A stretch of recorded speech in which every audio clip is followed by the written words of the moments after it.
Liminal A. Safe, habitable, avec des colonies établies. Les villes sont dépourvues d'entités, à la seule exception des voitures intelligentes qui roulent de leur propre gré. La convivialité peut varier d'une personne à l'autre. On sait qu'il y a au moins 1000 personnes dans chaque ville.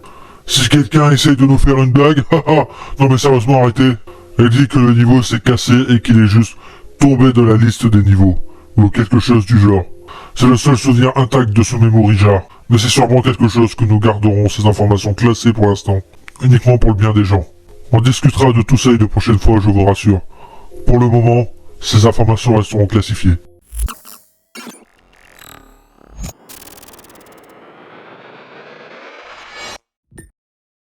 La guerre pour la scène-01.1. J'ai été réveillé par le son soudain de coups de feu, un son auquel je m'étais habitué, un son qui pourrait aussi bien être mon réveil. Il fut un temps où j'étais effrayé en entendant ce salaud d'Emstab-Lot ouvrir sans relâche le feu sur nos camps. Mais après 7 ans de ce cycle, je m'y étais habitué. Je me réveille en sursaut, prenant le fusil et le casque à côté de mon lit, et m'élançant hors de la tente. Je regardais tous ceux qui m'entourent. Ce sont tous des étrangers qui vivaient dans une ville de la scène 01.1. L'endroit d'où je viens a été revendiqué par Emstable il y a longtemps. Et maintenant nous sommes relégués dans les forêts. Je me suis caché sous l'un de ces longs et étranges ponts. Je suis honnêtement surpris qu'il y ait fallu tant de temps à ces Emstable pour nous trouver. Ils nous traquent depuis des années et semblent avoir une fascination particulière pour le régiment avec lequel je vivais.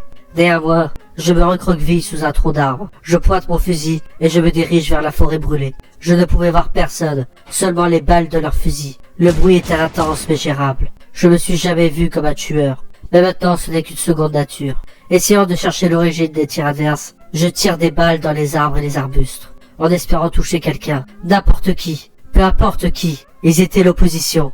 Ils doivent être poussés et réprimés. Alors que moi et d'innombrables autres personnes continuons à tirer, nous voyons peu à peu le nombre de tirs en retour diminuer.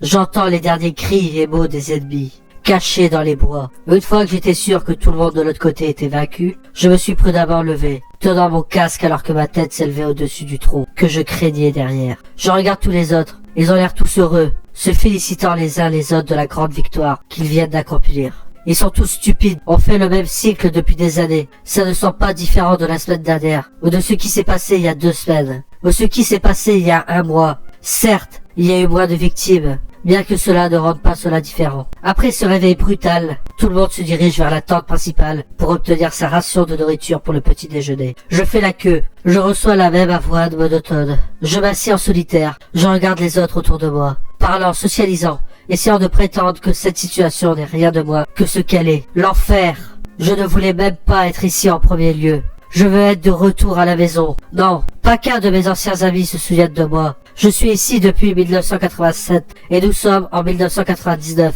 Tous mes amis m'ont oublié, j'en suis sûr. Ma famille ne s'en est jamais souciée et je les ai connus toute ma vie. Le petit déjeuner finit par se calmer. Chacun va de l'avant et fait ce qu'il a à faire. Je n'ai rien à faire. Je suis nouveau ici, et j'ai été relégué au rang de poids mort.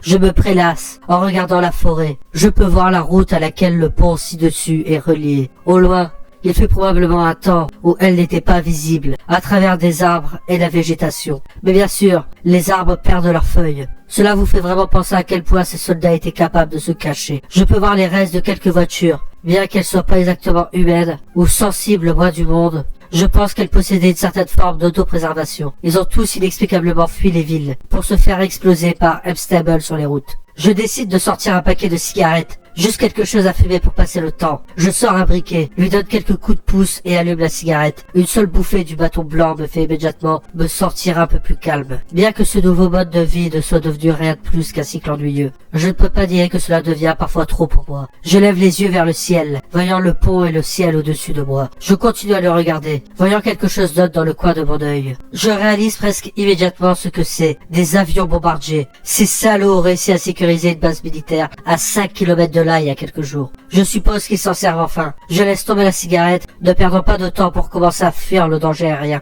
Je regarde en arrière, voyant les autres faire de même, alors que les bombes commencent à tomber sur le camp. Les cris des soldats sont rapidement étouffés par le bruit des bombes qui touchent le sol. Elles explosent en de grands brasiers orange. Je continue à courir, les explosions me suivent. Je continue à courir et à courir, fuyant aussi vite que je peux, jusqu'à ce que je trébuche. Je sens que mon corps est projeté vers l'avant et vers le bas, heurtant mon genou sur une branche perdue, et le reste de mon corps sur le sol calciné. Je ressens une douleur intense dans mon genou, et le sol chaud me donne l'impression qu'il pourrait me brûler le visage. J'essaye de me relever, mais la douleur est bien pire. Les explosions de feu que je fuyais m'ont finalement rattrapé, brûlant mes vêtements et ma chair en un instant de douleur. Je me sens devenir faible. Ma vision se trouble et tremble. Je suis juste capable de me tenir debout. Regardant autour de moi, je lève les yeux une fois de plus. Des morceaux du pont sont tombés autour de moi, mais aucun des gravats ne m'a approché. Je continue à regarder le ciel avec mes jambes faibles et vacillantes, voyant quelque chose de nouveau dans le ciel. Ce n'est pas un avion, c'est une boule. Est-ce une lune? Une machine? Elle se rapproche, s'illumine et se divise en deux. Soudain, un large faisceau de lumière bleue jaillit de l'intérieur de la sphère. Une lumière si brillante et si vibrante que je sens que la vision qui me restait s'efface en un instant, tandis que je sens mon corps brûler et s'éviscérer. Je me réveille et je regarde autour de moi. Le ciel est bleu, mais d'un bleu différent de celui auquel je suis habitué. Tout me fait mal, tout me fait mal. Où suis-je? Qu'est-ce que je suis? Je sais comment parler et comment marcher, mais c'est tout. C'est